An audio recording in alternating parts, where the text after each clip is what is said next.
Ada fakta yang sangat amat menarik. Ternyata di zamannya Conte, dia juga mendapatkan hasil yang sama dengan Inzaghi. Di Giornata 7, Conte juga cuma dapat 12 poin. 3 kali menang, 3 kali seri, 1 kali kalah ketika derby. Jerewetan ceking kita, nyerewetin apa aja. Teman-teman, saat ini kalian sedang menyaksikan Cerewetin Inter. Apa kabar teman-teman semua? Hari ini gue mau update beberapa kabar tentang Inter. Kalau dari media-media Italia sih masih nggak jauh-jauh berita seputar Inzaghi dan Allegri yang nasibnya sangat amat di ujung tanduk. Ini raport Inzaghi sejauh ini. Dari 7 pertandingan Serie A, kita sudah kalah 3 kali. Kemudian di Liga Champions 1 kali menang, 1 kali kalah. Kalau menurut teman-teman, penyebab utama start buruk kita musim ini apa? Apakah soal taktik Inzaghi yang sudah terlalu monoton dan dapat dibaca oleh musuh? Atau jangan-jangan soal stamina? Bisa aja loh soal stamina, taktiknya udah bagus, tapi karena staminanya nggak mumpuni, nggak menunjang, akhirnya permainan jelek. Bisa juga karena soal mental. Kita sudah tahun kedua ditinggal oleh Conte, udah nggak ada tuh. Sisa-sisa mental juaranya sudah hilang. Musim lalu agak beruntung, mungkin mental juaranya masih ada. Yang terakhir mungkin juga soal teknik pemain. Kita membeli pemain yang tidak sesuai untuk perebutan Scudetto. Kalau menurut teman-teman dari 4 hal tadi, taktik, stamina, mental, dan teknik yang menjadi penyebab utama start buruk kita musim ini apa? Kalau menurut Inzaghi kepada Gazzetta ada 3 hal penyebab buruknya Inter di awal musim ini. Gue nggak tahu nih ini beneran Inzaghi ngomong ke Gazzetta atau enggak nih, karena judulnya sih The Confession of Inzaghi ya tuh Gazzetta. Ada 3 penyebab buruknya start Inter musim ini menurut Inzaghi. Pertama, locker room yang sudah tidak kompak, tidak berjalan in the same direction, tidak berjalan ke arah yang sama. Sepertinya mulai ada friksi, mulai ada yang nggak nurut ke Inzaghi kali ya. Kemudian, the big difficulty kehilangan Perisic dan belum bisa memanfaatkan Lukaku dengan baik. Jadi Inter ternyata tuh berani ngelepas Perisic karena menganggap akan dapat Lukaku. Nah, sementara Perisicnya hilang, Lukakunya belum optimal-optimal juga. Lalu yang terakhir, Skriniar kemungkinan kepalanya masih belum fokus, isi kepalanya belum fokus karena masih merasa dia adalah korban untuk dijual di musim lalu. Jadi ternyata salah satu penyebabnya menurut Inzaghi adalah mental Skriniar yang belum kembali fokus seperti musim lalu. Dia masih sakit hati karena dianggap akan dikorbankan. Kalau teman-teman setuju nggak dengan pendapat Inzaghi? Ada salah satu jurnalis namanya Guaro, ini salah satu jurnalis yang sering gue jadikan acuan berita Inter. Dia bilang bahwa Marotta baru saja menelepon Inzaghi untuk janjian bertemu di hari Kamis besok di Fiorentina, tempat latihan Inter, untuk memastikan bahwa Inzaghi full support dari manajemen. Kekalahan lawan Udinese akan tetap dibahas, tetap menjadi perhatian, tetapi bukan untuk mecat Inzaghi. Kalau menurut Tuttosport ada tambahan bahwa Marotta dan Ausilo akan memanggil pemain yang paling berpengaruh di ruang ganti, pemimpinnya Inter di ruang ganti, untuk berbicara dari ke hati untuk menyelesaikan masalah ini. Marotta sendiri tidak menampik sedang ada masalah di Inter, tetapi saat ini situasinya masih aman karena jarak dengan Milan hanya beda 2 poin, Milan ada di atas kita, dan bahkan saat ini masih unggul dari Juve 2 poin, jadi peluang masih sangat terbuka. Ngomong-ngomong soal poin dan jarak kita terhadap Milan dan Juve, ini dia teman-teman, ada fakta yang sangat amat menarik. Ternyata di zamannya Conte, dia juga mendapatkan hasil yang sama dengan Inzaghi.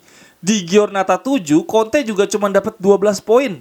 3 kali menang, 3 kali seri, 1 kali kalah ketika derby. Nah, yang jadi perbedaan adalah Inzaghi 12 poin itu kalahnya 3 kali. Sementara Conte waktu itu 12 poin kalahnya cuma 1 kali. Sama-sama kalah pas derby. Bedanya, Conte waktu itu banyak seri. Kalau Inzaghi tidak ada seri, 4 kali menang, 3 kali kalah. Tapi intinya sebetulnya sama-sama 12 poin kalau menurut gua. Dan 3 kekalahan dari 7 pertandingan di masanya Inzaghi ini sebetulnya terburuk sejak tahun 2011-2012. Saat itu kita 4 kali kalah dalam 7 pertandingan.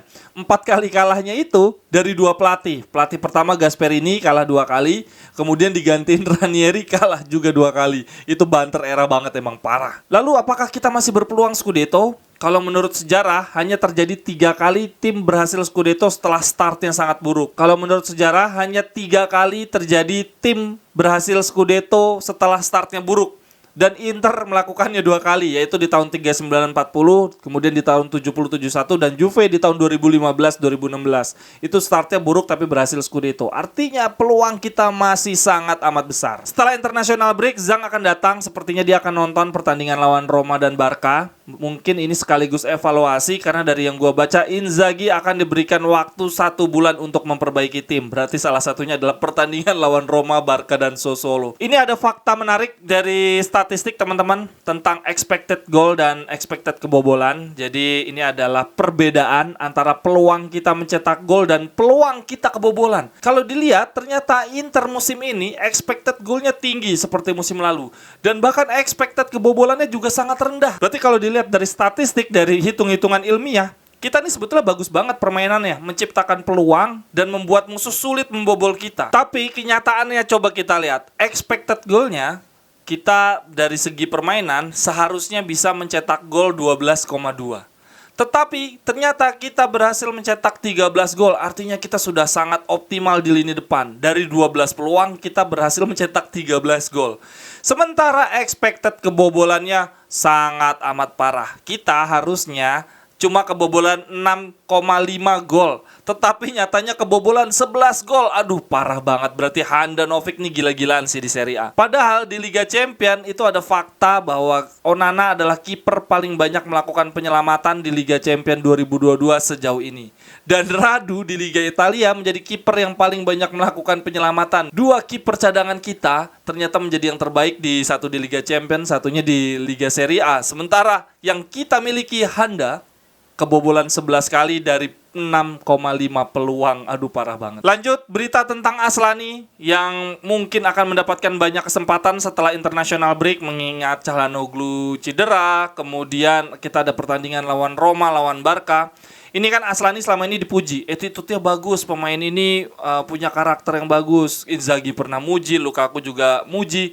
Nah, baru-baru ini Aslani membuat sebuah komentar yang gue juga cukup salut. Dia bilang bahwa it is normal that I have not played a lot. I'm 20 years old. Ini adalah hal normal bahwa saya tidak bermain terlalu banyak.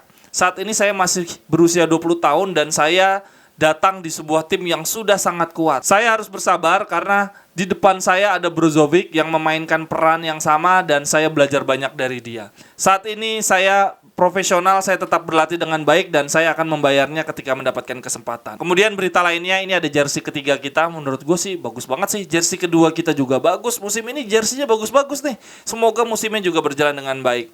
Lalu Lukaku, Lalu ada Lukaku nih share di Instagram Stories. Wah, sok-sok aja nih dia. Awas aja dia sok-sok galak, ujung-ujungnya cedera lagi. Udah balikin aja lah, mendingan kita ngambil Tuchel. Terakhir, berita dari Fabrizio Romano yang mengatakan Dumfries sebetulnya di musim ini ditawar oleh United dan Chelsea, tapi Dumfries menolak karena dia merasa akan mendapatkan menit bermain lebih banyak kalau bertahan di Inter. Dia masih mengincar World Cup. Itu artinya Dumfries masih ada peluang pergi setelah World Cup, entah di musim dingin, di bursa transfer musim dingin nanti, atau di akhir musim. Silakan teman-teman tentang pendapatnya, khususnya tentang statistik tadi, bahwa dari sisi permainan kita telah menciptakan banyak peluang, sudah berusaha untuk membuat lawan tidak bisa mencetak gol gitu ya, bertahan dengan baik. Tapi entah kenapa ada saja faktor yang membuat kita kebobolan di momen-momen yang tidak seharusnya. Sampai ketemu di cerewetan-cerewetan berikutnya. Bye-bye, thank you.